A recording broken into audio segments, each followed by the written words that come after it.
Starting and running a business is hard, but you don't have to do it alone. Whether you're an established business owner or thinking about starting a side hustle to earn extra income, I am here to teach you how to show up as your unfiltered self, level up your business, and thrive as a mompreneur. Let's embrace the chaos and start enjoying the journey together. I'm Amy Traw, and you're listening to the Motivated Mompreneur Podcast. Welcome back into the Motivated Mompreneur Podcast. Today, I am chatting with Lindsay Bowden, and we are talking all about working from home, motherhood, and using the knowledge and skills that we already have to create online courses. Lindsay, welcome into the podcast. Thank you so much. I'm so excited to be here and chat. Yes, me too. So can you tell our listeners more about yourself, who you are and what you do? Sure. So I'm Lindsay Bowden. I am part of Meet the Bowdens, which is a company I run with my husband. I'm the face and the voice, and then my husband does all the back end books, all that stuff I don't want to do. So that worked out. And we help families, a lot of moms, create their own online course. So I'm actually a former high school math teacher. I taught for 8 years, and I got into online courses when I created an online course for math teachers back in 2019. I taught math teachers how to create resources for their classroom.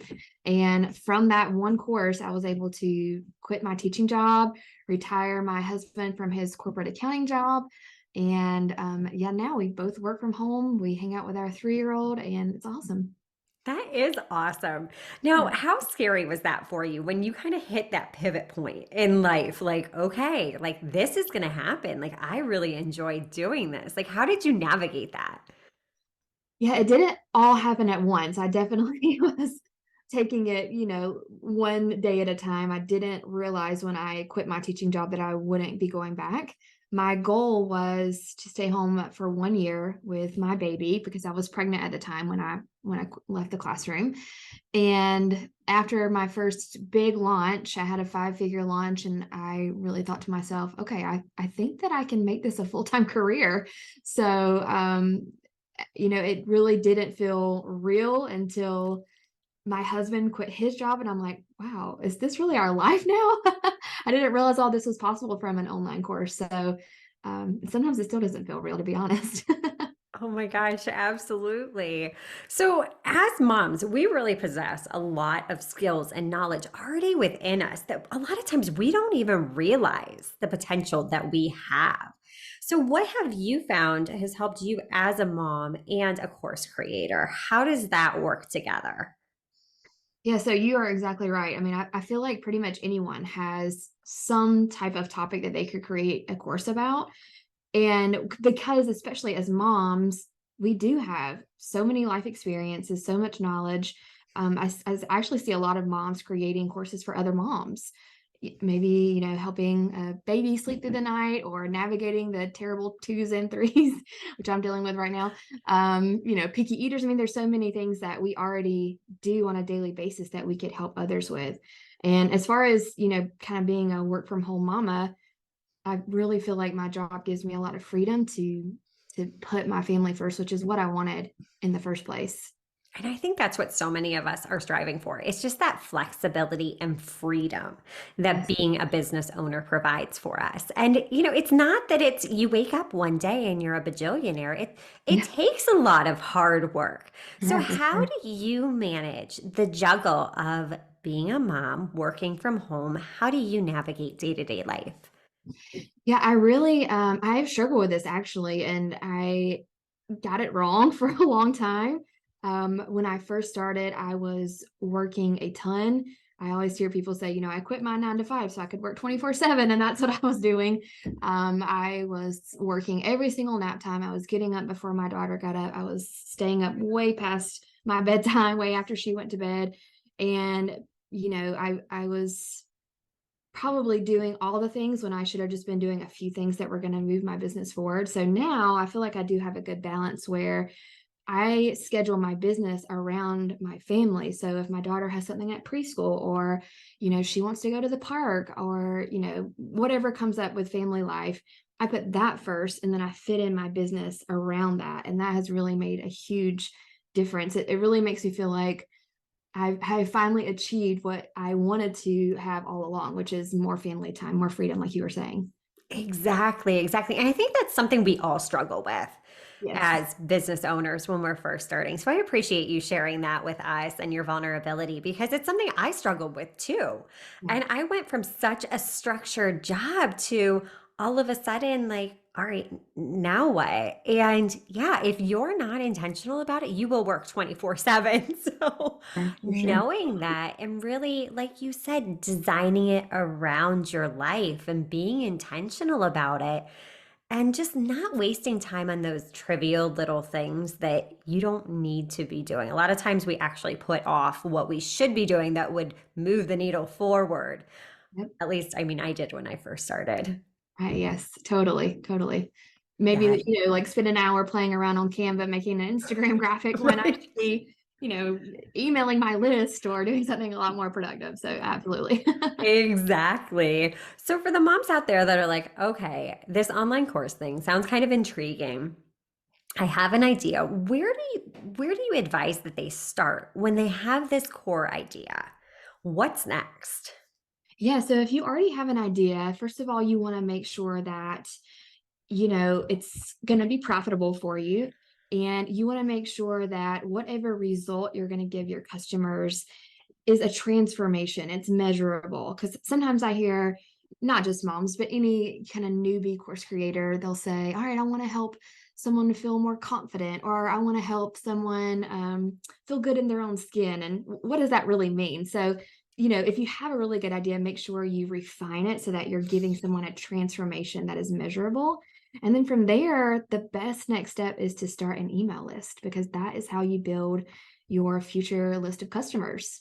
Yes, so many times I think email lists are overlooked and people Mm, forget about the power of email yeah. marketing. So, what ways have you found that email marketing has benefited you over just people that are relying on social media for their reach? Oh, I mean, I feel like all of my success is because of my email list. I can determine how many people are going to purchase my course based on the people on my email list. Whereas, with social media, someone may see my post, someone may not see my post, and I really have no control over that. But my email list, if I am building it the correct way and getting the right people on my list, if I have good open rates and people want to learn from me, then I can really determine, okay, well, I think about 5% of my email list is going to buy. It can help me predict my income, which is great as a business owner. It doesn't feel so scary.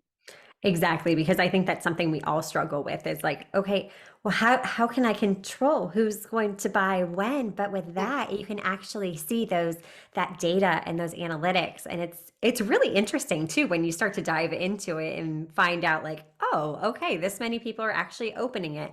This many people never open it. Am I ending up in their spam or, Yeah. you know, it, with social media, you don't know that. And I Right. mean, I've seen so many accounts that I know that have been hacked or taken over or, duplicate accounts created. And it's just email lists, you actually own that. Whereas I think a lot of people don't realize with social media, you don't actually own those lists. Right. It could get shut down tomorrow and there's really nothing you can do. Right. And that's scary, Yeah, right? it is really You have, scary.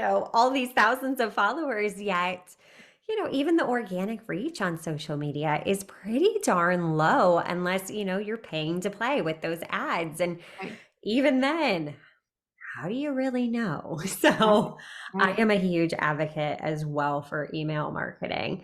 Now, how do you advise moms to start building their lists? Like what kind of opt-ins do you find that are high converting for you that get people to be like, oh yeah, I want to get on her list. I want to know what she has to say. Yeah, there are so many options for a good opt-in, but PDF guides always do well, checklists, templates, and pretty much all of those you can create for free inside of Canva, which is just a free graphic design tool. I use it for everything in my business.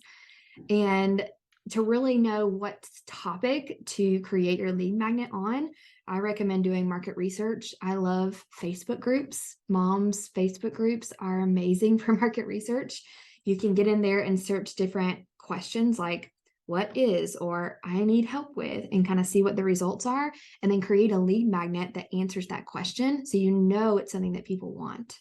Oh my gosh, that is such great advice. And I think a lot of times people skip over the market research Mhm. step because we think we know what our ideal client wants, but Yeah, what we think and what they actually are searching for and the questions they're asking may be two separate things. But by creating that resource, you're becoming the person that they go to. You're becoming the authority. So, that right there, if you do not take anything else away from this episode, take that, start your email list, start somewhere, create an opt-in. Canva is amazing for that. Even the free version of Canva is yeah, so robust that people often discount it. They're like, oh, Canva, I don't know. I use it for everything too. right. And you template things out and it saves you so much time, which as moms, we're busy. We don't have the time to just be, sitting creating graphics all day. Exactly. Yeah. Exactly.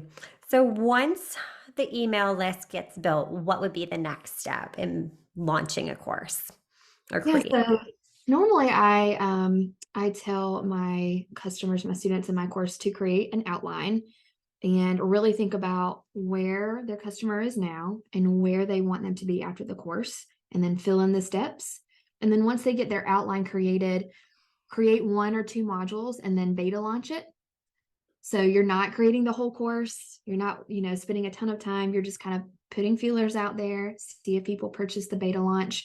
And then the great thing about that is your beta members can help you finish out the rest of the course because you're getting feedback in real time. I love beta launches. And then your beta members become like your super fans because you have taken such good care of them.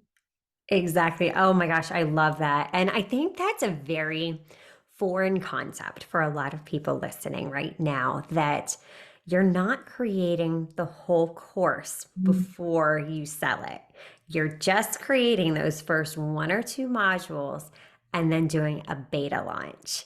Right. How did you get over that? Did you have some apprehension the first time you did that? Were you like, no, I know this is what I have to do, so I'm just going to do it?